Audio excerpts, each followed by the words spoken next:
waaw dama ni suñu tonton bu ñaar bi laa bëgg di jàkkaarloo mi nga xam ne moo jug jàppale Diomaye Faye dégg li ma ko wax nag ci bureau ñun taxaw nañ temb ngir loo nekk ñu fekk na ci ñun jeunesse Diourbel booleel ko ci dëgg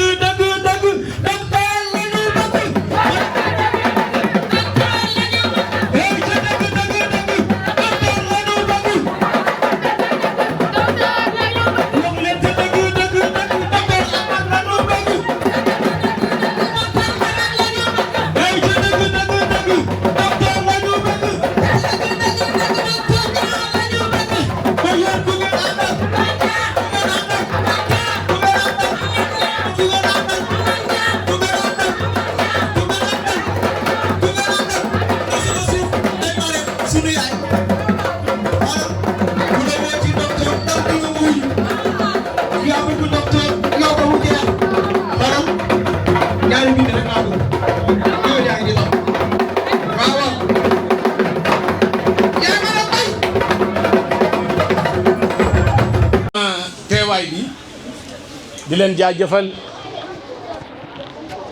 di leen wax ne amuñu seen fay mais it di leen wax ne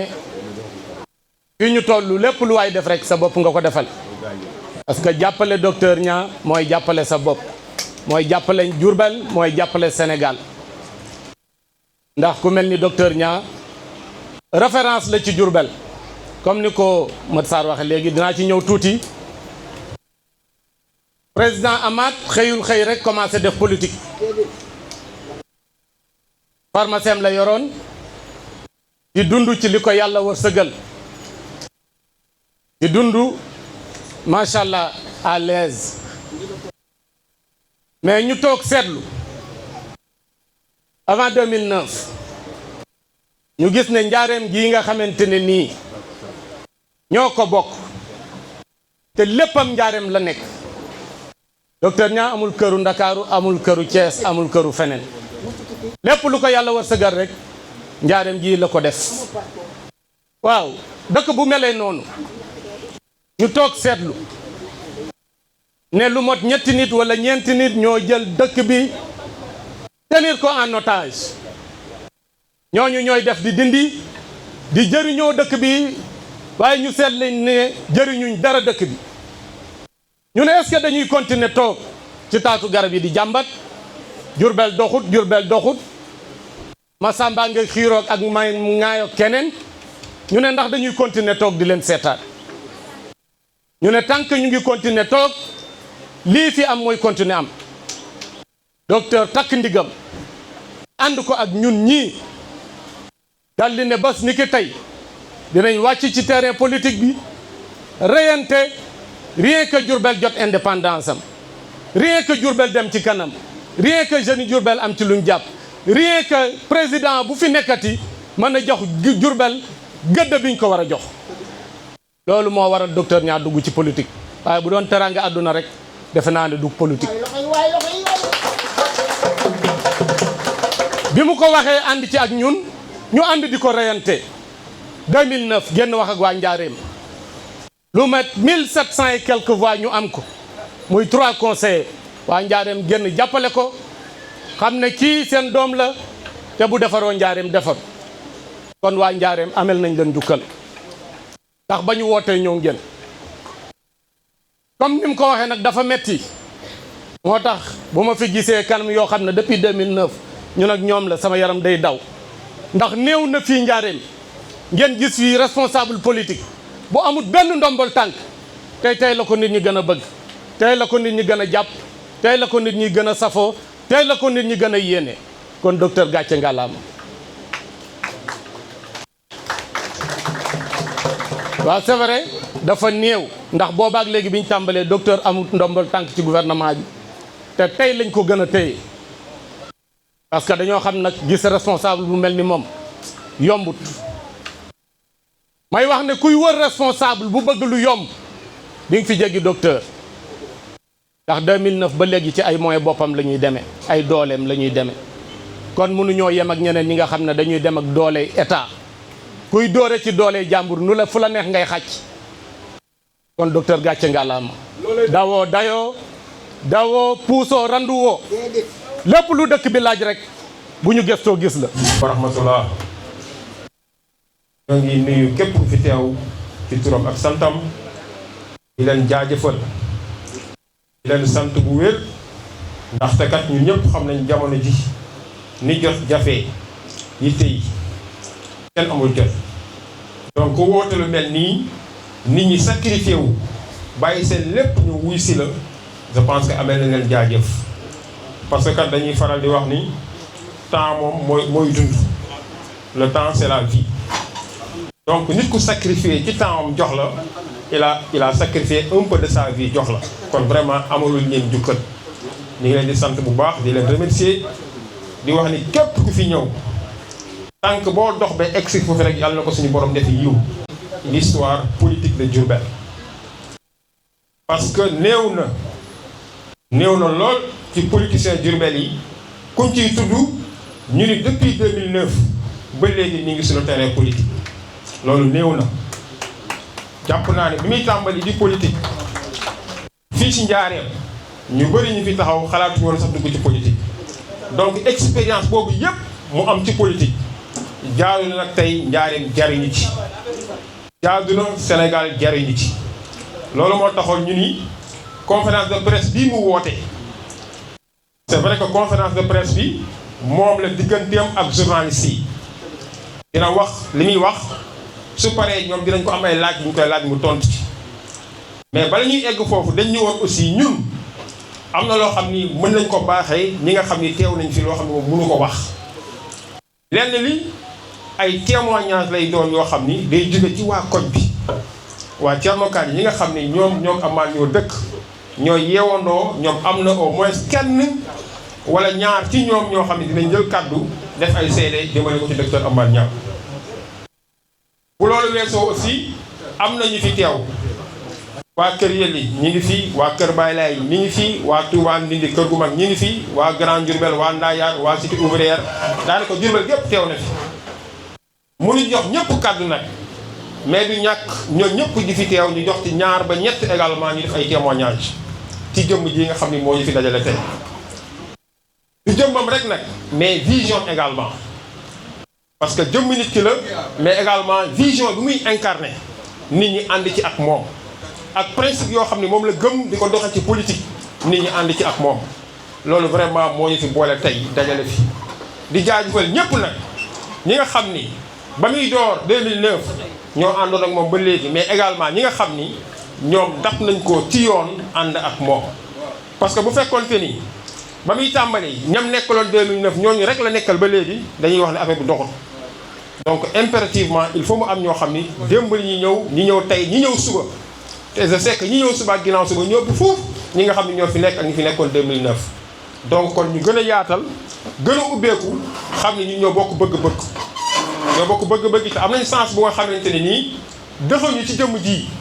buñ ko jàppalee ànd ak moom li ñu namm si Njaareem dinañ ko am li ñu namm ci réew mi également dinañ ko am donc Cheikh le professeur dafay wax sànq ñuy rafetlu teewaayu sëñ Omar Tandian sëñ Omar Tandian képp ku yëngatu ci wàllu diine ci xam nga taxawaay bi mu taxaw képp ku yëngatu également ci wàllu éducation jàngalekat yi fi nekk yépp xam nañu sa sëñ Omar Tandian mii parce que jàpp naa ne képp kuy jàngale arab daara fii ci Njaareem jàpp naa ne moom mooy sa jëwriñ parce que état bu soxlaa ñooñu tey buy wax moom mii la ñuy waxal kon sëñ Omar Tandian nekkul n'importe qui kooku bu ñëwee ci jotaay bi mel ni jëmmal ñu ko amel nañ ko jaajëf mais nag bettuñu parce que digganteem ak docteur moo waral lool Assane Sylla également nii nekk responsable de parti yàgg lool di yëngatu am ay accointance am loo xam ne daf ko niroo ak docteur Amath ba tax na ñoom ñaar bi Amath tàmbalee ba léegi réerawuñ daanaka ci politique lu ci bëri ñooy ànd day am convergence ñoom ñaar ci seen gis-gis ñu bokk également jëmblukaay foo xam ni foofu lañ jëm ci réew mi fu mu toll Assane ñu ngi lay remercier ci sa présence Mamadou Ndiaye nii également nekk responsable moom ci la am conscience que ni réew mi fu mu toll ak fi mu jëm la coalition Diomaye la ñu war a jàppale moment boobu fekk na mu déposer récépissé pour jóge ci mouvement am parti politique bu tudd 2PFS parti pour le progrès et la sauvegarde de la République. ñu déposé ni si parti bi def enquête yëpp à la BNS ba dossier bi certainement mi ngi war a nekk en cours ci la demee ci turu parti boobu adhéré ci coalition Diomaye président signé la charte de la coalition à Dakar ba koy signé signature bi du signature nen de dafay am lu mu àndal une contribution financière très consistante mu jox ko fa ñëw fii à Diourbel mobiliser ay nitam ci coalition Diomaye boobu Diomaye génnagul mi ngi ci kaso bi moo ko Sonko yëpp donc kooku toogul ba ñu Diomaye nekk le président wala kii laay judd na muy daw di tafu foofu donc c'est un artisan c'est une personne boo xam ne il a contribué à l'ascension de Diomaye à la présidence de la République donc ba mu ñëwee également fii à Diourbel au moment où beaucoup de responsables actuellement tey yu am ay ndomba tànk boobu amaguñ ko woon dafa jël alalam moom bii ñoom ñëpp mu jàppale leen man maa fekk mu jël alalam jàppale siège Pastef yi nekk Diourbel yëpp fu ci nekk mu dem jël alal bu takk jox leen ñoom ñëpp les responsables de Pastef mën nañ seede loolu mu def ko képp ku yor mouvement également di jàppale la coalition Diomaye mu jël ci dooleem jàppale la moom mii taxawee na loolu fii à Diourbel donc il faudrait que nit ñi xam loolu ñu bàyyi des informations di wax loo xam ni leeruñu docteur Amath Niang bëriwul wax bëriwul ay nit ñoo xam ni dañuy nekk ci réseaux sociaux yi di dàggasante moom bu ànd ak yow am leader boo xam ni àndul ak moom boo waxee ci kooku lu ñaaw sax moom moo mere la c'est comme ça qu'il fait la politique te nit ki même boo ko contré ci ay gis-gis da nga ko war a respecter ci jëmmam ci nekkinam kenn amul droit di attaquer nit di attaquer sa personne parce que bokk lañ vision wala bokk lañ gis-gis moom noonu lay joxe ci politique. ba tax ne bëriwul coow ci réseaux sociaux yi même publicité bi ñu doon def sax nii pour la conférence de presse nga ni non non est-ce que jar na ko ñu ne ko si jar donc kooku mooy nit ki il œuvre dans l'ombre lépp lu muy def da koy def ci suuf di ko nëbb parce que jàpp na ni booy dimbali nit warul fës donc noonu lay doxee donc ñu xam ni nit la koo xam ni dafa contribuer fii réew mi fi mu toll tey def ci jàpp def ci dooleem def ci alalam mobiliser ay nitam ñu ànd ci dox ba réew mi toll fi mu toll tey donc bu desee coalition Diomaye dem kiiraay c'est parce que il a été très objectif dafa rester sur ses principes moom soppeekuwul il est resté lui-même il faut que nit ñi xam loolu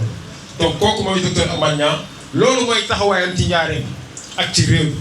à chaque fois nit ñi intéressé wuñ ko li ñuy xalaat ak principe yi ak orientation yi développé loolu moo ko intéressé ci loolu lay ànd ak nit ci loolu également lay wuute ak nit donc nit ku gëm xam-xam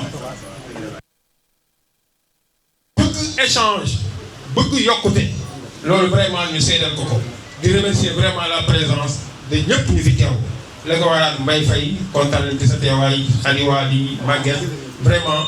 jàngalekat yu bëri yoo xam ni jàpp nañ ni docteur bi vision bi muy incarné mooy vision bu baax bi ñëpp ñëw ànd ci ak moom waa kër yéen gis nañ leen fii waa Roune Bambey vraiment ñëpp ñëw nañ ñu ngi leen di sant bu baax donc docteur également dafa am ñoo xam ni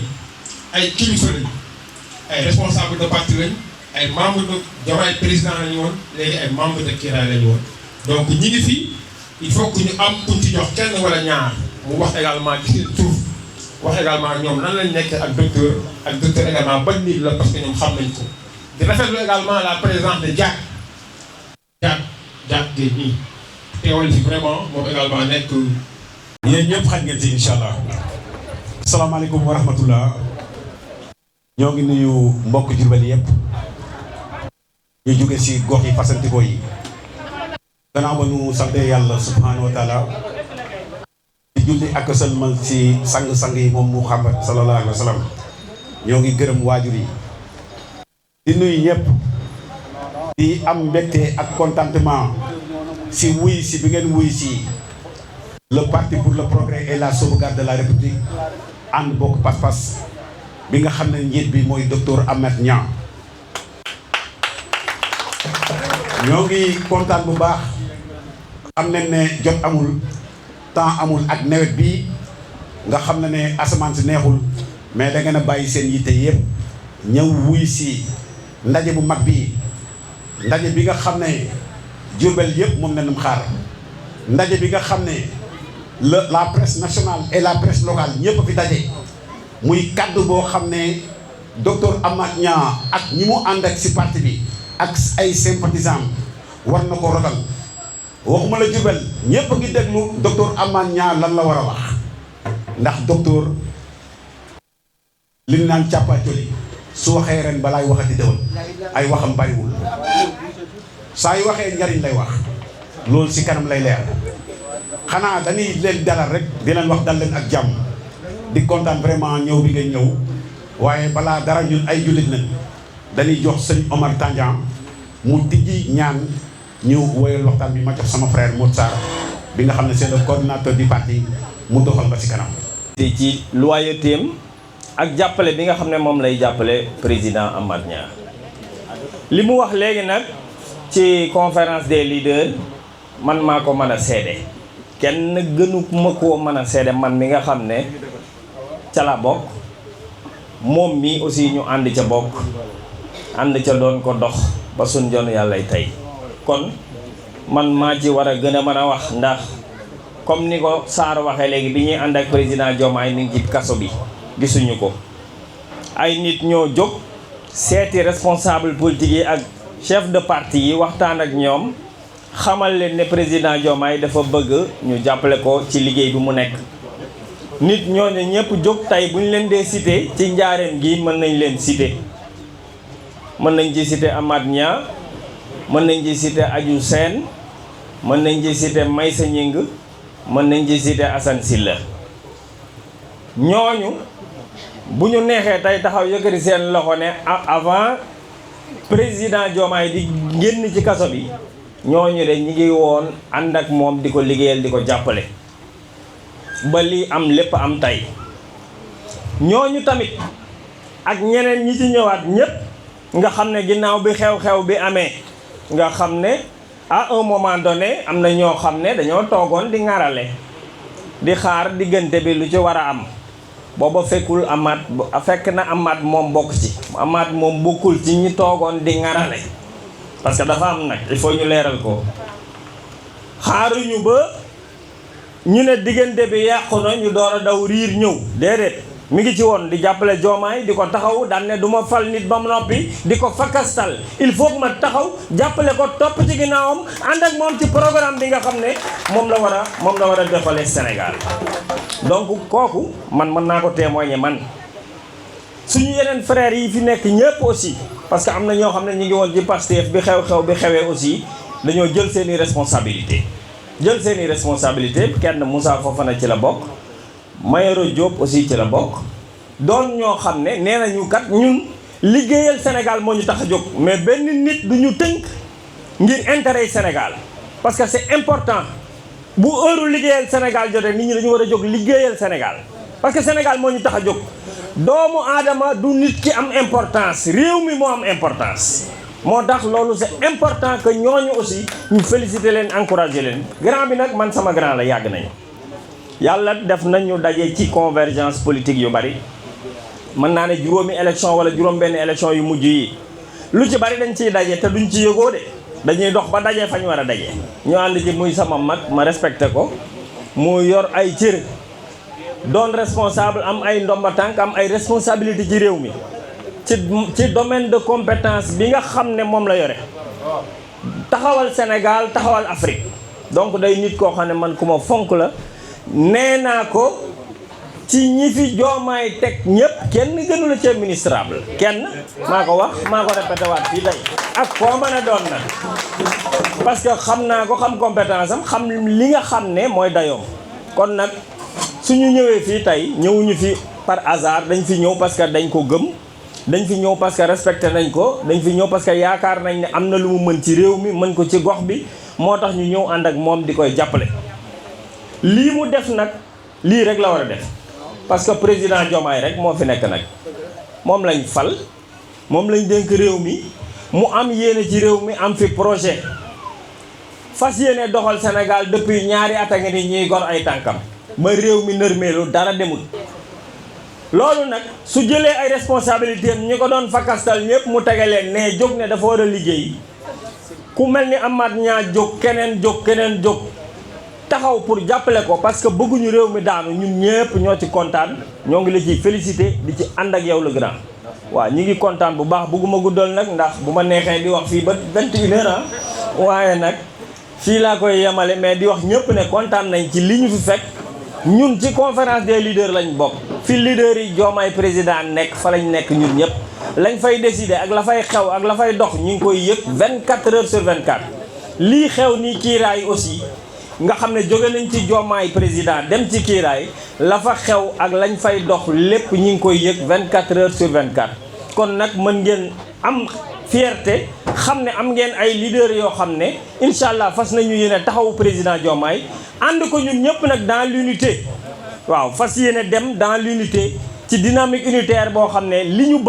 bëggal ko président Diomaye mooy échéance yi di ñëw ñu mën ci am ndam ñun ñëpp incha allah asalaamualeykum wa rahmatullahi taala wa barakatu jaajëf xallidu allaha awilahu rahmana ayyan ma tadahu falahu al asmahu al husna ولا تجهر بصلاتك ولا تحافظ بها وابتغي بين ذلك سبيلا وقل الحمد لله الذي لم يتخذ ولدا ولم يكن له شريك في الملك ولم يكن له ولي من الذل وكبره تكبيرا الحمد لله الذي سدهنا وحده وأورثنا الأرض نتبوأ من الجنة حيث نشاء فنعم الأجر الآمنين رضيت بالله ربا وبدين إسلاما وبنبي محمد رسول الله صلى الله عليه وسلم أما بعد damay nuyu ñëpp mais di sàkku rek ci la presse ñu may ma 5 à 10 minutes ma saluer remercier nit ñi am tuuti lu ma leeral pour ma mën a jàmmarloo ak yéen maa ngi nuyu Sëñ Omar parce que yàlla dafa ne wa atul buyuuta min abwaabiha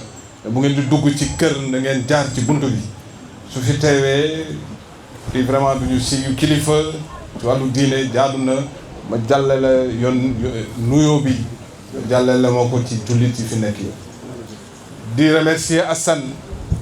mon frère di remercier Moussa di remercier Aladji Gadiaga ak Sëñ Mar di représenter Ahmed Dieng di remercier également Abdou Aziz am la bokkal présidium bi moo tax may jaar ku nekk turam mais ku ci nekk ci yéen individuellement maa ngi jëkkati sama loxo di la ko tàllal di la wax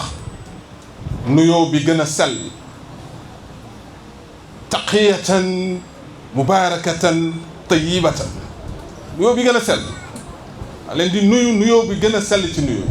di leen seedeel ne ku am mbégte laa ci yéen parce que lii dafa am lu ngeen tontu 2009 laa dugg ci politique yoruma parti kon doole du ma am ci politique yéen la yéen yeneen suma doole damay dégg ñenn ñi ñu ne non ñaari nit topp ko je dis que c'est pas vrai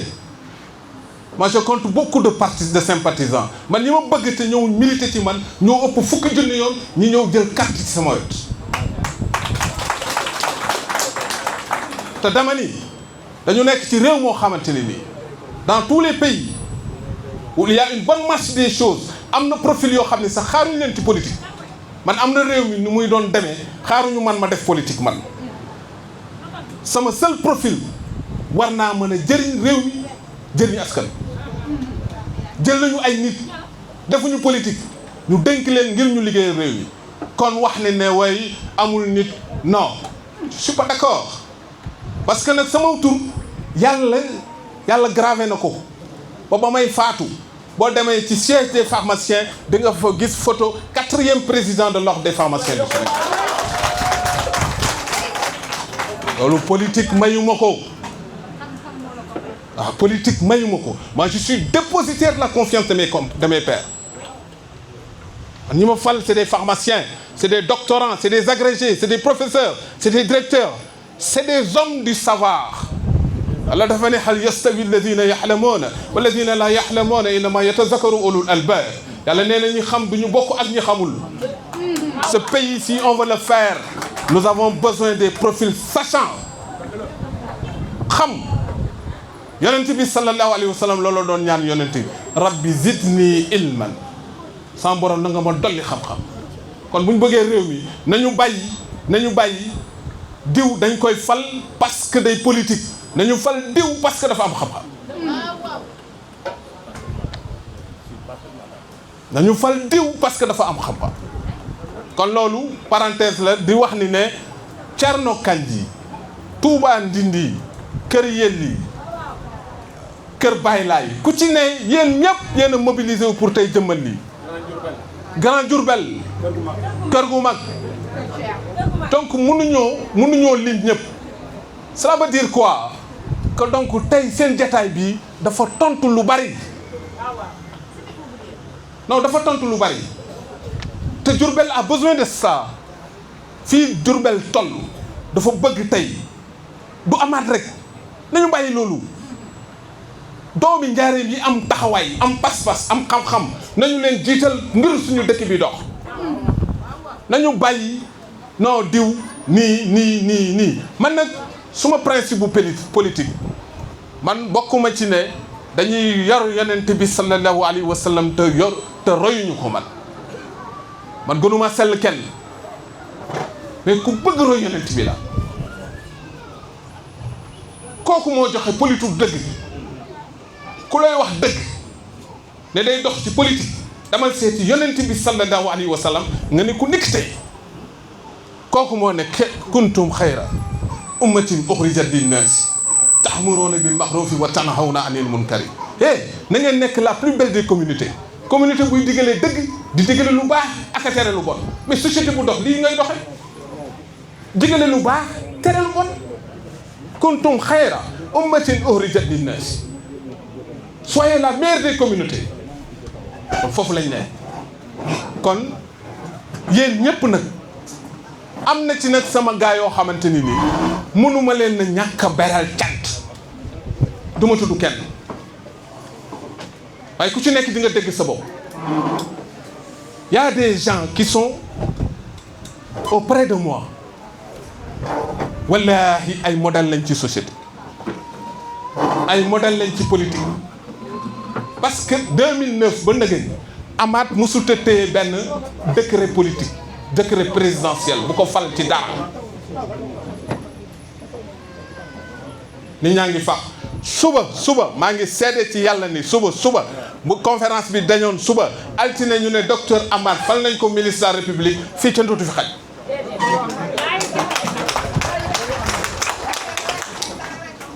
waaye am nañu ànd ak man ci ngor lu ne dégg lañ leen ko lu ne jéem nañ ko ci ñoom ñu ne Amath la ñuy àndal te moom la ñu gëm ci politique kon yéen ñooñu am na ñoo xam ne ñoo jël ci seen volonté bopp ne Amath la ñuy àndal kon yal na leen yàlla fay xam nga lii barke la ngay wax ci yonent bi yàlla wàcce taw non day wane ni dëgg ngay wax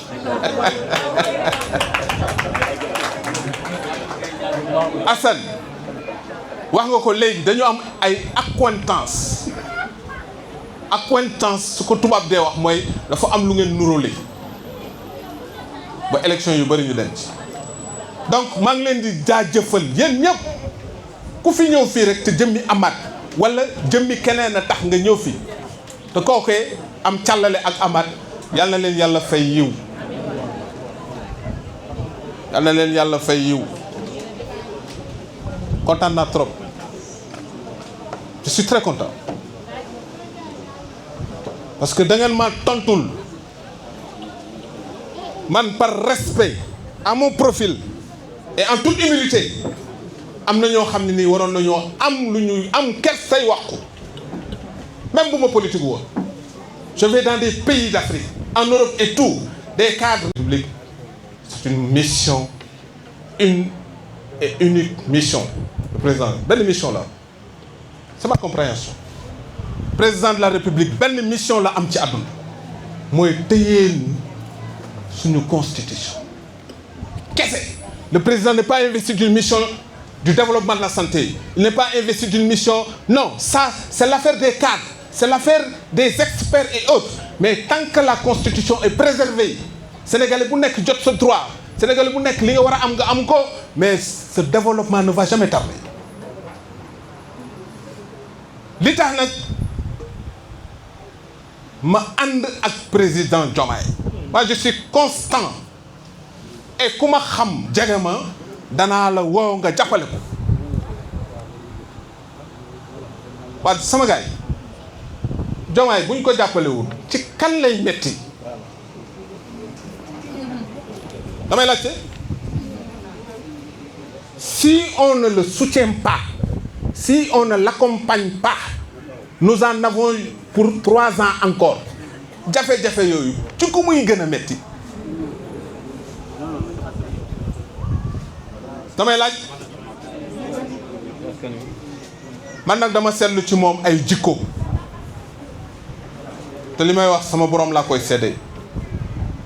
toog naa King Fat ak Assane mi mu fekk ñu fa le président Diomaye ñëw ne dama bëgg yéen waa coalition Diomaye ngeen muñ le leen ma billaahi nii la ko waxee xam naa yéen a ngi dégg lu leen naqari yéen a ngi am lu leen naqari mais danga maa bëgg ngeen muñ comme ni may muñe man moom moo wax loolu yaa ngi toog loolu nag day jikko bu yonent bi sallallahu alayhi wa sallam jàngale yàlla dafa ne ko falaa yaxzunka xawlu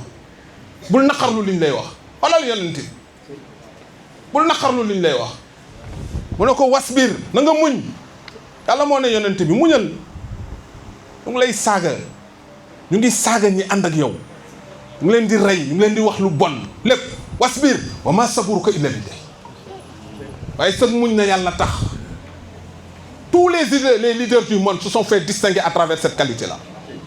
ñëpp ñi nekk les grands hommes ci àdduna laa wax lu leen distinguer lu leen gën a yëkkatu mooy mën a muñ moo tax Sëñ Touba bi mu jógee ca déportation bi mu ñëwee dafa ne afawtu anil ahda'i turran kooku xolu njiit moo koy def un leader su ñëwee un leader ne porte pas la haine gis nga buñ nee diw leader la ne ko jàkk nga xool sa relation avec la haine ku porte la haine doo leader irham jami al wara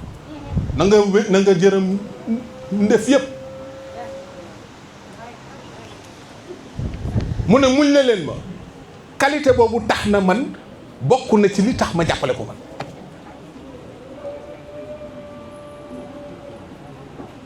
dañu noonu du noonu la deuxième chose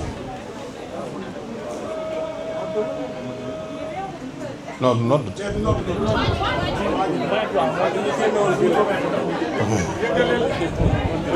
la deuxième qualité yonent bi sallallahu alayhi wa sallam man nag fu may politiquer bu fa kenn xaar non ñëpp nangu nañ ne dégg naa tubaab wala kon tubaab jaruma jaay tout le monde reconnaît que je parle bien français waaye nag li ma gën a neex ci sama discours mooy waxu yonent bi sallallahu alayhi wa sallam di alxuraan yonent bi dafa am mission bi ko gën a rëy bi gën a nekk ci biir xolam nga xamante ni génnaale na ko àdduna mooy lu boole njabootam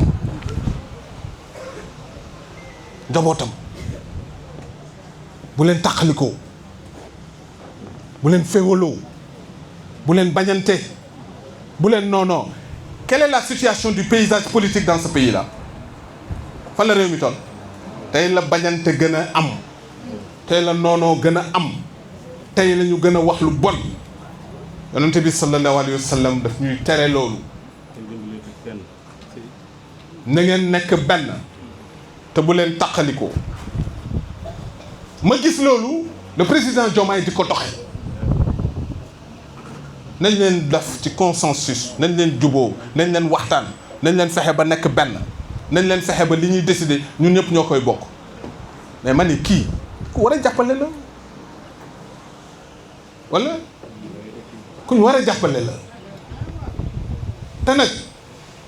dama bëgg nekk président keneen bëgg nekk président débat bi war naa mën a yem ci programme politique divergence programmatique divergence de vision mais nag bu demee ba bëgg léegi nag jéggi loolu ñuy atteindre la dignité de l'institution de ce pays-là ay nit di ko xas di ko wax lu bon di ko jéem a tuutal ay citoyens ñi mel ni ñoom ñoo war a jóg protéger ko nekk sentinelle ci moom man du ma saaga kenn man Amath kuy xaar ci man ma wax lu bon nit bu yeboo nga bàyyi parce que sama diine ma ko njëkk a tere waaye am naa sañ-sañ gis ku baax ma jàppale ko njort laa am ci moom baax nit ki yàllaa mën a seede ak atte ku baax kon muy deuxième qualité la troisième qualité bi nga xamante ne nii gis naa moom mu di ko doxe mooy non nitu jàmm la quoi nitu jàmm la ku ne gis na ko relation avec les familles religieuses ku ne gis na relation même ñun su ñëwee di ñu recevoir ñun di waxtaan si ak ñun da ngay gis bu lay nuyu mais ni ngay gis ne kii ni muy nuyoo sax man am naa sax nu may def bu may nuyoo quoi mais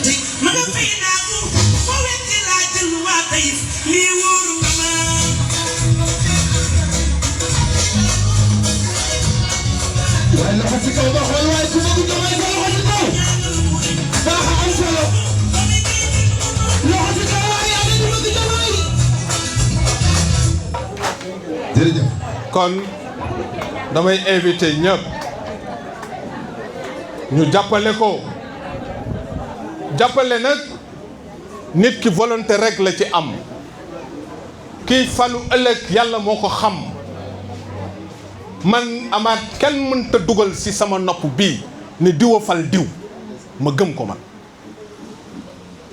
diwa fal diw ku ko wax daanaka bokkaale nga ak sa borom. Amath aaya alquran bi wax qul allahu malikul mulk dañ koy répété mais ñi koy répété est-ce que gëm nañu xam nga aaya boobu yàlla da ci résumé diggante nguur diggante yëkkatiku diggante wàcc diggante li mu ci wax dafa bari qul illahumma kon yàlla mooy tànn buur yàlla mooy tànn njiit kon li la war li ñu war mooy jàppale ko te nag yàlla neen ku ma jox nguur danaa dëgëral sa xam-xam dëgëral sa kattan wala inna allaha astafaahu aleykum wa zaadahum bastatan fi ljismi wal ilmi walaahu yuxti mulkahu man yasha walaahu waasiun alim yàlla ku mu jox nguur nee na maa lay sol kattan ci xam-xam ak kattan ci sa doole ku xool jomaay ba muy génn kaso ak jomaay yu tey xam nga ni sirru nguur dugg na kii kon damay invité ñëpp ne leen ni c'est la première annonce bi ci am solo mooy que man Amath musuma am carte parti musuma am carte parti je n'ai jamais milité dans un parti moo waral ma dem reyante ji wuti suma parti Mat Sarr leeral na ko sànq moom ak Abdou parti bi tudd 2PSR parti pour le progrès et la sauvegarde de la République. Pourquoi la sauvegarde de la République? Parce que République bi bu ñu ko préserver wu dëkkatuñ nation République bu mu nërmeeloo nation dootul am peuple dootul am kon nous avons tous le devoir de préserver cette République pour l'intérêt de tout bon Sénégalais. Le paysage politique peut être géré autrement. Les gens sont libres de leur choix. Du point de vue démocratique, du point de vue personnel, ku ci nekk am nga ci droit mais nañ yem foofu rek kon ku fi nekk tey jàppal ni suñu parti P2PSR ànd na suñu parti ànd na ak kiraay bis ni ki tey li ci def préciser nag mooy xam ngeen lan non ànduñu dañuy dox rek naan comme ni ñuy seey nañu ñoo ca bokk waaye nag dañoo bëgg rôle bañ cay war a jouer ñu mate ko jouer ko ci ba mu mat sax muy première annonce et dafa mel ni suñu retour. waaw monsieur le ministre Moussa Balla Fofana moom moo ñëw wuy si appel au docteur Amath Niang ñu may ne tuuti rek ñu dalal délégation bu ma ànd ak docteur continue. ma continuer ah. ah continue docteur. kon léegi chers journalistes ça c'est un élément phare à préciser que docteur Amath fond son parti hein dans le parti Kiraay. waaw non desaan na beneen annonce. La deuxième annonce c'est par rapport aux perspectives des élections locales. Depuis 2009 j'ai participé à 3 élections locales. 2009, 2014 et 2022. C'est seulement en 2022 que je ne me suis pas présenté. Je ne me suis pas présenté parce que c'est en 2021 qu'on m'a donné l'opportunité de renouveler mon mandat au niveau de l'Ordre national des pharmaciens. Donc je venais de gagner la confiance des pharmaciens et il m'était impossible véritablement de vouloir cumuler les 2 niveaux de responsabilité. Quand vous me permettez de recevoir monsieur le ministre Balla. waaw ñu recevoir monsieur le ministre Moussa Balla. waaw ñu noonu ànd ak une très forte délégation. monsieur le ministre de la République monsieur Moussa Balla Fofana nekk doomu Diourbel aussi. waaw monsieur Balla Fofana. donc dalal ak jàmm. ñu dalal notre frère monsieur le ministre Balla parce que sa kër nga ñëw di am mbégte trop ci déplacement bi nga def malgré les charges qui s'interposent et malgré également un calendrier très chargé, mais vous n'avez pas en fait manqué de témoigner de votre présence et de nous prouver à quel point vous êtes quand même très attaché à ce que nous faisons. Vraiment, nous vous en remercions. Donc on était presque vers la fin par rapport à cette face-à-face que nous devons avec la presse. Donc ce qui a été annoncé, peut-être pour vous donner en fait un fil conducteur, moi, la fusion que nous avons annoncée de manière officielle, la fusion de notre parti dans Kiraay, avec Kiraay. Donc qui va être effectivement un nouveau départ pour nous, parce que depuis que je suis Amath et que je me déplace sur le champ politique, je n'ai jamais pris en fait la carte d'un parti. Mais j'ai jugé nécessaire d'accompagner et de faire partie de ce parti pour des raisons qui recoupent des véritables motivations qui me poussent à faire la politique. J'ai vu en président Diomaye des qualités qui me sont révélées dans le Saint-Coran et que le prophète sallallahu alayhi wa sallam nous a enseigné. Donc la plus remarquable est le fait d'avoir la capacité de faire preuve de patience. mooy muñ kat te muñ googu dafa nekkoon li yonent bi sallallahu alayhi wa sallam conquérir àdduna yonent bi réussitam bépp muñ moo ko may wasbir kama sabara ulul azm wasbir wa ma sabruka illa billahi wasbir ala ma yaquluna na nga muñ liñ lay wax wa sabbih bi amdi rabbika qabla tuluuki shamsi wa qabla xurubiha yàlla dafa musa topp yonent bi sallallahu alayhi wa sallam sur l'importance de la patience, l'endurance na nga nekk muñkat mais ñun wax naa ko léegi Assane toog nañu King Fahd président Diomaye fekk ñu fa nañu dama bëgg ngeen muñ le ma comme ni may muñee kon kooku jar na jàppale. beneen bi aussi moom laa doon di bëgg a jeexale ak yéen te le premier ministre l'a révélé lors de la présentation de la liste des membres de son gouvernement. Premier ministre bi muy wax dafa am aaya bu mu def allusion ci biir waxam nee na ci loolu le président di sukkandiku pour gouverner, pour traduire en actes concrets les aspirations des Sénégalais.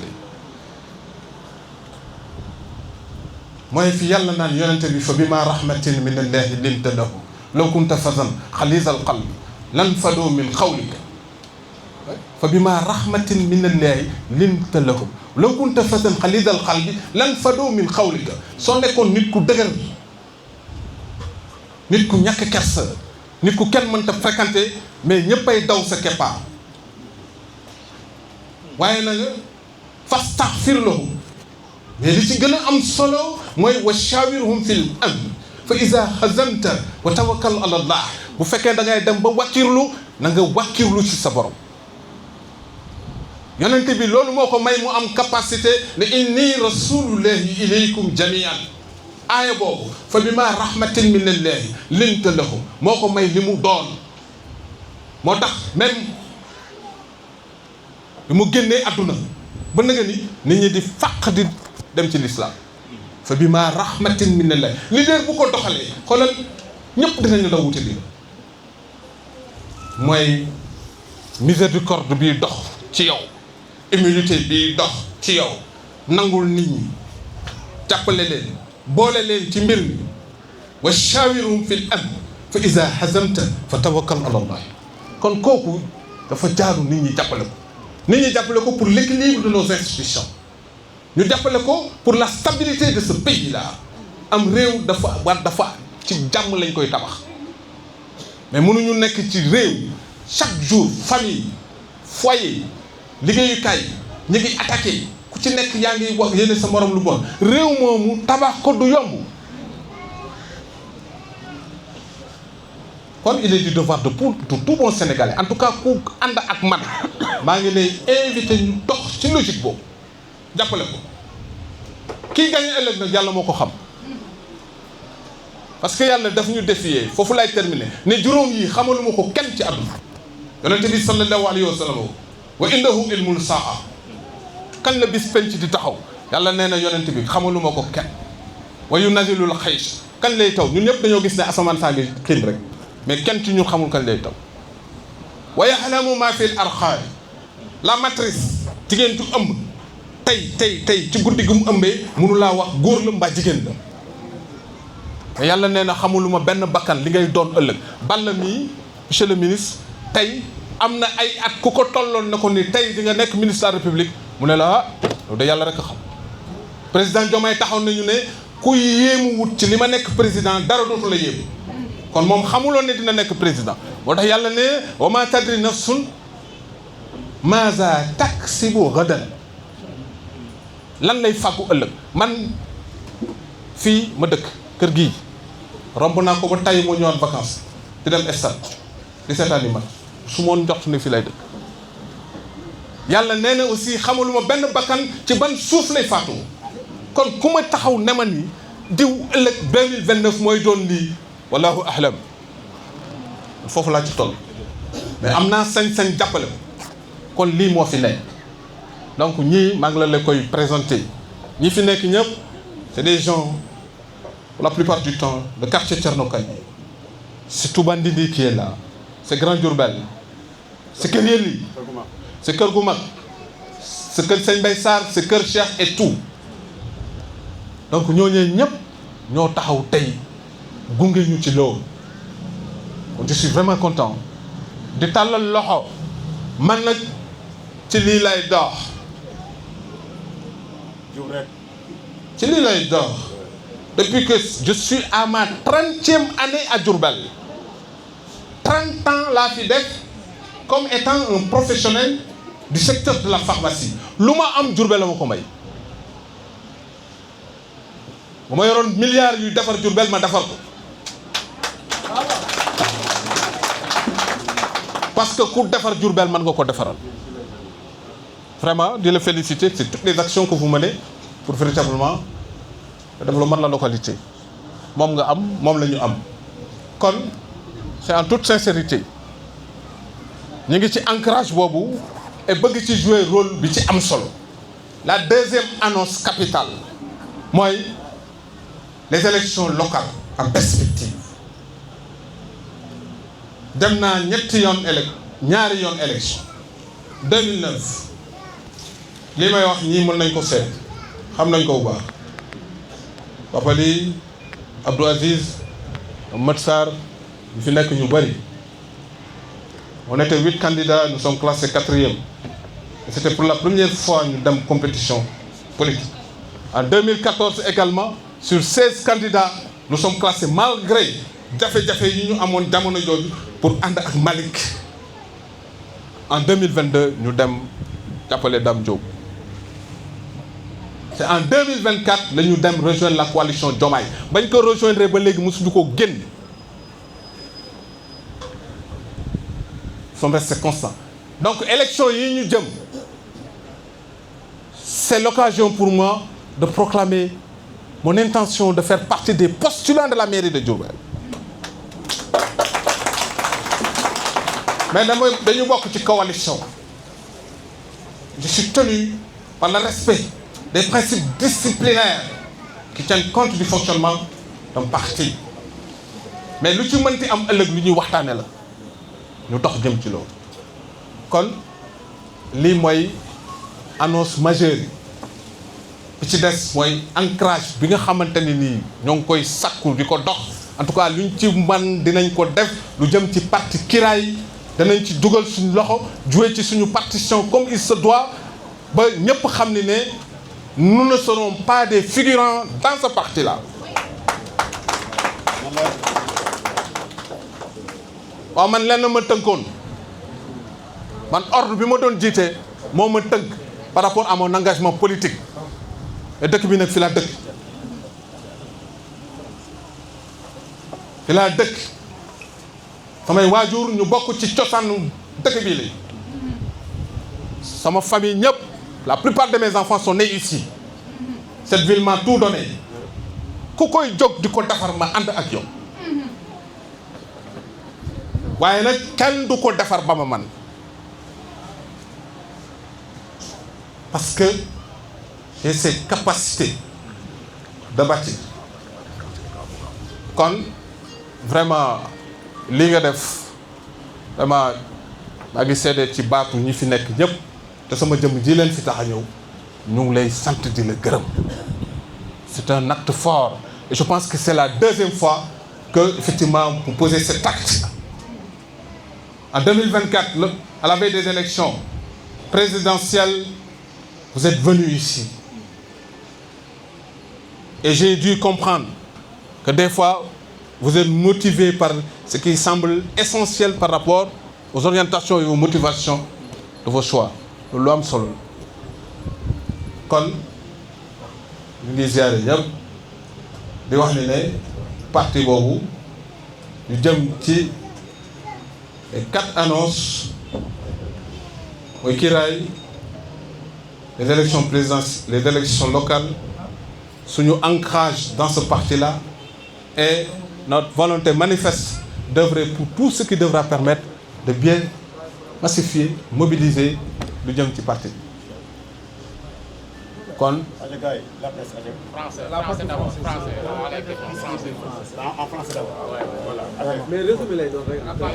oui, bon, je pense qu'une grande partie a été réglée. Nous sommes réunis aujourd'hui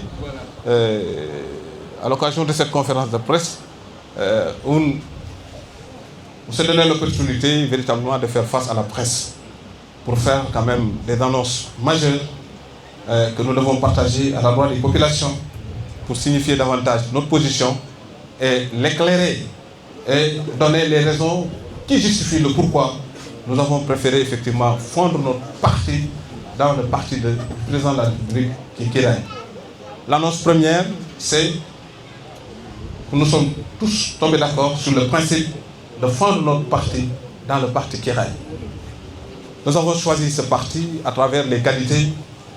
incarnées par le président de la République et qui s'illustrent à travers véritablement des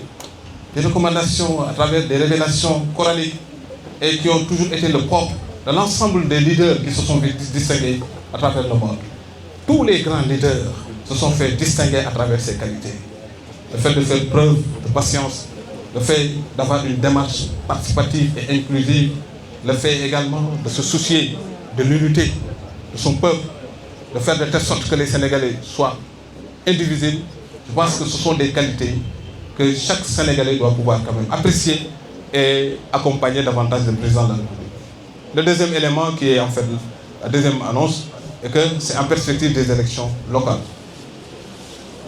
Nous en étions à 3 participations, dont les 2 se sont illustrées par la présentation d'une liste que nous avions déjà créée. Donc, en 2022, on a soutenu la candidature de Dame. Donc, cette fois-ci, nous manifestons également notre volonté de faire partie de ces prétendants-là. Ces prétendants. Il est vrai que nous évoluons dans une dynamique de parti où nous avons quand même l'obligation de respect des principes de fonctionnement et avoir une certaine discipline par rapport quand même aux orientations du parti. Et tout ceci constituera également des éléments où il faudra discuter pour voir effectivement le meilleur format qui va effectivement arranger chacun d'entre nous. L'autre élément, c'est en direction évidemment toujours du développement de notre localité. On est toujours ouvert à toute forme véritablement d'engagement, de détermination pour notamment accompagner cette ville à se relever de l'ensemble des défis auxquels elle fait face. Diourbel est une ville à bâtir. Il y a beaucoup de choses qui aujourd'hui ne sont pas sur place et pour lesquelles je pense qu'on doit pouvoir se valoir au même titre que les autres villes de ce pays-là. Donc nous avons obligation d'inciter l'autorité à également faire une orientation par rapport à l'exécution des politiques publiques pour l'intérêt de notre ville. Donc de ce point de vue également, nous sommes tout à fait ouverts. Voilà en gros les éléments qui justifient le pourquoi effectivement de cette conférence de presse et remercier la presse par le rôle assez important que vous jouez. Remercier les populations, remercier le ministre avec toute sa délégation et remercier aussi Moussa Ndiaye qui est là et qui représente Baye Mayoro qui m'a appelé pour me manifester sa volonté d'être parmi nous et qui est pris effectivement pour d'autres activités. Cela dit quoi? Ça dit que nous qui devrons évoluer véritablement vers un même objectif, qu'on essaie de se donner la main dans la main. C'est ça qui va nous permettre de relever nos défis et de pouvoir quand même s'imposer devant toute autre organisation politique pour qu'effectivement le président soit tout à fait satisfait de notre démarche, de notre façon de faire et de l'accompagner pour ce que nous aurions défini en termes de projet, en termes de programme pour notre ville. Voilà. Merci, docteur. Été à la mairie, à la conquête de la mairie, 3 fois de suite. 2 fois. 2 fois de suite. Mais nous soutenons Am de Mouyakaro. Donc aujourd'hui, en intégrant Kiraay, et vous avez fait une déclaration, mais je crois que aussi l'autre aussi c'est aller trop vite en besogne, d'autant plus que de fondre votre parti, votre mouvement dans Kiraay. Aujourd'hui, est-ce que ce qui vous a poussé, c'est peut-être la non-violence de Diomaye qui vous a poussé à adhérer ou vous êtes, et comment, quelle sera votre philosophie, quelle est votre philosophie des choses, de la vie politique aujourd'hui, marquée par la manipulation, marquée par la violence. Quelle sera votre approche sur ce point? Merci, chers journalistes. S'il n'y a pas d'autres questions, je pense qu'on peut donner à docteur. Font le résumé de ce que j'ai pu partager avec vous. Le cas de Gomis, je pense que notre intégration dans Kiraï se justifie et nous avons donné toutes les raisons qui ont constitué les véritables motivations et c'est pourquoi nous avons jugé nécessaire quand même de se fondre dans ce nouveau parti. J'ai parlé des qualités que j'ai pu observer chez le président de la République et qui constituent des recommandations fortes à travers lesquelles le prophète sallallahu alayhi wa sallam a pu conquérir l'univers. Je pense que j'en ai fait allusion à 4 qualités phares, dont la patience, et pour même extrapoler que tous les grands leaders du monde se sont illustrés à travers cette qualité de faire preuve de patience. ñi wut ñi jot àdduna lépp ñu di leen tudd ci àdduna li leen gën a fësal ci seenu dund mooy seenu mën a muñ leader bu mënta muñ du dem. Leader, un bon leader s'identifie à travers sa capacité de pouvoir s'élever, de pouvoir gérer ses émotions, de pouvoir contenir la colère. والذين ينفقون في الضراء والضراء وكاظمين الغيظ وعافين عن الناس. Yàlla dafa ni ceux qui savent contenir leur colère et qui savent pardonner aux gens. Leader foofu nga koy xamee. Et gis naa ci loolu Diomaye président Diomaye di ko tund di ko dox parce que dafa wax ma toog muy wax ma di ko dégg kon qualité yooyu fekk na ñun aussi suñu parti dafa am 2 concepts majeurs, le concept de la République et le concept du progrès, la sauvegarde de la République. Regardez tous ceux qui nous ont précédés et qui ont fondé des partis. Macky Sall, il a dit Alliance pour la République. La République des valeurs. La République est à préserver. C'est ce qui nous lie. C'est ce qui nous identifie. C'est ce qui nous garantit la paix et la stabilité. Si on la perd, le Sénégal ne sera plus jamais une nation. Ça je dis, la République est la chose la plus partagée pour tout bon Sénégalais. Nous devons tous œuvrer pour sa préservation. Donc je dis, si on a un président de la République qui sait quand même incarner ses valeurs. Voilà. Donc vraiment, je magnifie la présence de mon frère Baye Mayoro. Donc ça vient illustrer davantage. Wow. Ça vient illustrer davantage ce dont je parlais tout à l'heure. bi may wax loolu bi may wax lii jàngale suñu borom bi boobu ma yoro ñëw DG xam nga dama ne la man je bannis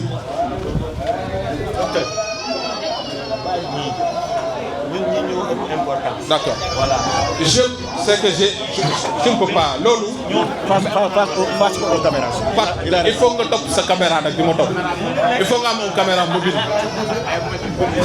Non, ça je te dis, il te faut une caméra mobile. Une top image. Par exemple, qui l'ignore ni, il faut une détection de visage. Ok, mobile. D'accord. Alors, donc je disais, man Amad, par principe, je rejette, man du ma nitu taxale. Ci man la quoi, c'est ma déformation spirituelle. Man Alxuraan moo ma tàggat ci loolu. Yàlla moo ne bu leen taxalikoo wala takoonu kallazina tafarraqu waxtalafu min ba'di ma jaa'ahumul bayyina bu leen mel ni ñuy taxalikoo ak wute te après que dëgg wuteel si na leen nee na musiba rek moo leen di dikkal kon nekk benn moom mooy suñu man je suis comme ça donc tey je dis bien ku ko mënoon na dox aussi ku ko mënoon na dox tey président juboo ak Ousmane Sonko président juboo ak kii ñu ko waxee dina Khalifa juboo ak Macky Sall juboo Je n'ai pas de problème pour ça. Ça ne fait que enrichir davantage aujourd'hui le paysage politique. Parce que ça permettra effectivement d'apaiser, ça permettra aussi de montrer que les gens sont dans des principes républicains. Mais les man, Amad, je ne serai jamais d'accord avec celui qui aujourd'hui manque du respect à nos institutions. Parce que moi, je diriger l'institution. J'ai dirigé un conseil, au siège un magistrat de la Cour suprême, au siège des professeurs d'université, au siège des directeurs de sociétés et autres, dont les délibérations constituent l'obligation qui s'impose à moi de devoir les exécuter. C'est ce qui garantit l'équilibre. Quand les institutions sont menacées, l'équilibre du pays est menacé. On peut s'opposer par n'importe quelle manière, mais quand on incarne une institution, nous devons respecter. Amad Niang, qui est président de l'ordre des pharmaciens. Pharmacien, je veux voir votre carte professionnelle. Je dis la carte bien. Pourquoi il y a ma signature qui est apposée en bas? Là, moi, je droit. Donc, tu es pharmacien. J'ai le droit de signer ta carte professionnelle. Mais c'est l'institution qui en a donné la prérogative. Beaucoup de gens respectent tout. La mauvaise, pour ne pas signer ce. Donc nous avons le devoir de préserver effectivement cette institution. Donc moi je suis pour ça, qu'au président du Djoubol, ce n'est pas mon problème. Ce qui importe, c'est en fait l'importance qu'on donne à nos institutions. Les institutions sont sacrées. Il ne faut jamais les désacraliser. Dans Dengaorbi, les institutions, elles sont sacrées. Nul ne peut se donner le privilège de les désacraliser. Les institutions sont sacrées. Personne n'a le droit de les désacraliser. Et c'est du devoir de tout un chacun, de tout un Sénégalais, de se permettre toute chose, tout acte, sauf aller dans le sens de désacraliser nos institutions. Je dis, man, faut que l'année. Borom kër buñ ko génnee quintessence luy borom këram kër ga désordre fay ne. Vous êtes journaliste, je suis pharmacien, qui est médecin, qui l'amour et l'équilibre, c'est les institutions de notre pays. Alors donc, je ne vois pas en quoi cela peut constituer une reconfiguration. Non, ça ne reconfigure rien. Ça ne fait que garantir aujourd'hui la paix, la stabilité, que les acteurs politiques doivent œuvrer pour la paix, la stabilité et l'équilibre institutionnel. Maintenant, quand Djoubol, à cause du Djoubol, c'est des émotions. Bon, Ousseynou Ndiaye, Ousmane, moi, je n'ai 5 ans, je ne sais pas si vous avez le mon poids politique. Moi, j'ai participé à 2 élections locales. En 2009, on était 8 candidats. Je me suis présenté sur la liste Reste les Verts. J'ai eu 3 conseillers municipaux. Je suis classé 4e. Waxna fi sank ñi sympathiser ak man ñoo ëpp ñi ñëw tay di militer ak man. Suba buñ démon élection, suba je compte des voix. Parce que là je suis ancré dans la ville. En 2014, ce qui a fait reculer notre score, c'est parce que en ce moment, tout le monde souhaitait à ce que je sois avec Mali. Mais bon, beaucoup de gens ont fait avec Mali. Mais c'est les populations qui choisissent. Moi, je ne vois en quoi cela peut constituer. Et on a que 5 tamit, Ousmane, il y a un profil, même pour une photo politique, la République a besoin d'eux. Man, en toute modestie, en toute humilité, je le dis, man, la République a besoin de moi parce que j'ai œuvré le système de santé là a évolué. Dans le secteur, je suis le maître d'œuvre de la nouvelle loi sur la pharmacie. Je fais partie de ceux-là qui ont permis au Sénégal d'avoir aujourd'hui cette agence réglementaire pharmaceutique. La réorganisation et le nouvel organigramme de l'ordre, je suis maître d'œuvre. C'est après cela que je quitte, parce que les hommes quittent et les institutions demandent. J'ai été membre du collectif des présidents de la CEDEAO, membre du collectif des présidents de l'UMEOR. J'ai été vice-président de la conférence internationale des hommes pharmaciens francophones. Je connais l'ancrage du secteur de la pharmacie. Kon loolu muy politique ak ñàkk politique donc loolu dañu bàyyi loolu réew mi wax naa ko suñ ko bëggee defar dañu def focus sur les compétences. Alors Adama Ndiaye, je suis entièrement d'accord avec lui, hein, Animou. Mais le climat politique doit être apaisé. dañu waxante dëgg mais saaga, vous savez saaga. xoolal yàlla ni mu bañee ko bokkaale mais dafa bañ ne jullit yi ne leen ne bu leen saaga ñiy bokkaale yàlla yéen jullit yi wala tasubbu alladina yad'una min dunillahi fa yasubbu Allah adwa bi xayri ilmi. bu ngeen saagaa ñiy bokkaale yàlla ñoom it dañuy saaga yàlla kon kenn amul droit saaga kenn mais nous acteurs politiques ñoo war a njëkk a taxaw ci conditions yuy tax la paix règne dans ce pays là et kooku dama cee gis jëmmi Diomaye man non nitu jàmm la oui nitu jàmm la et les gens doivent se poser des questions. Vous savez, à un certain moment dans la vie des citoyens war nañu poser la question mais kii yàlla jox leen lu tax yàlla jox leen dañu ne dañ ko fal waaye lu tax yàlla nanguñu fal ko. maa xalaqta haza batilan yàlla du def dara ci hasard lu tax tey dans ce contexte actuel de crise là yàlla indil ñu Diomaye lu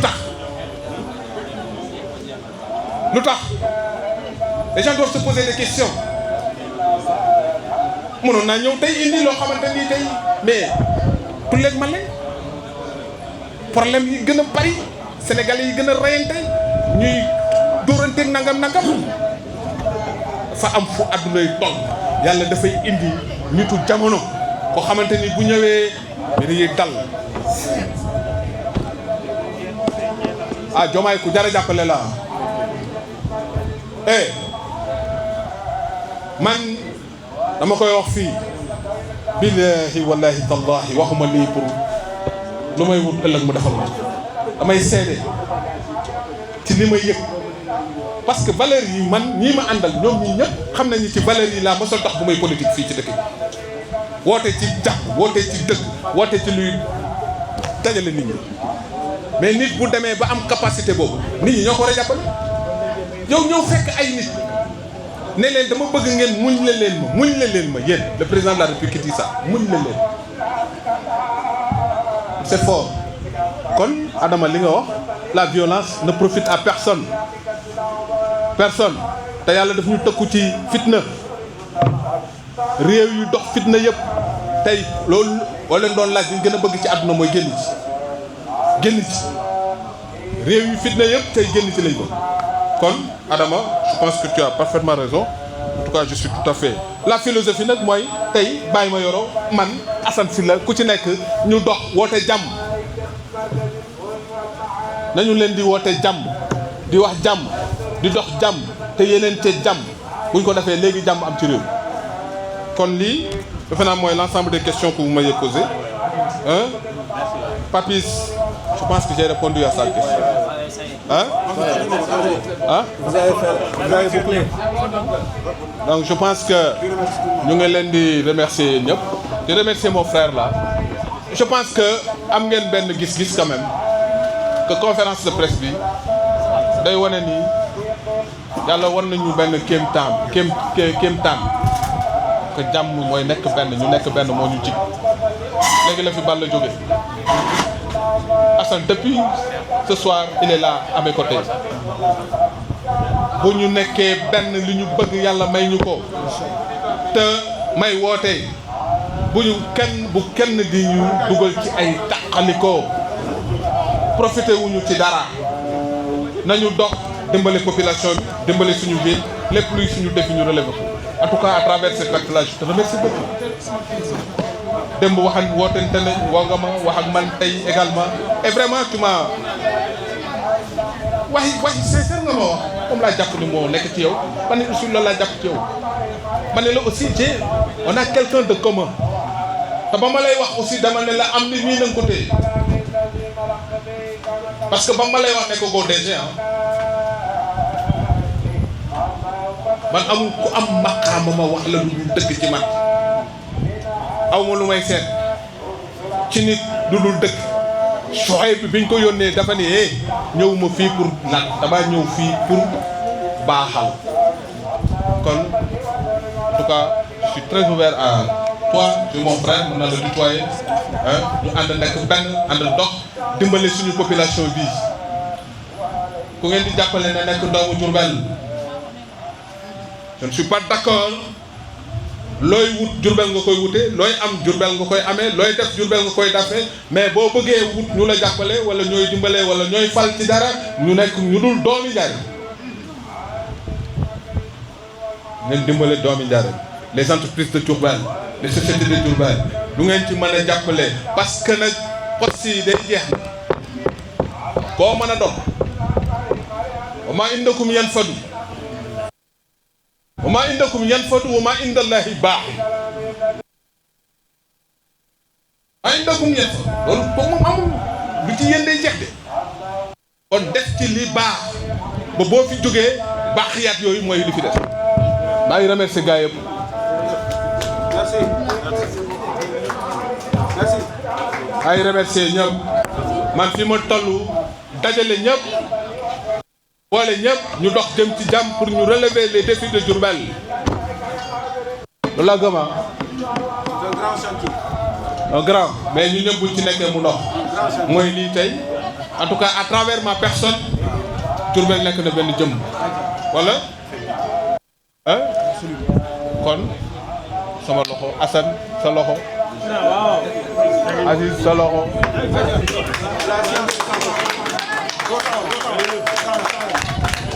man lii laa gëm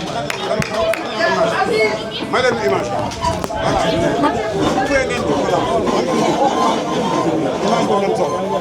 c'est comme ça tout le monde.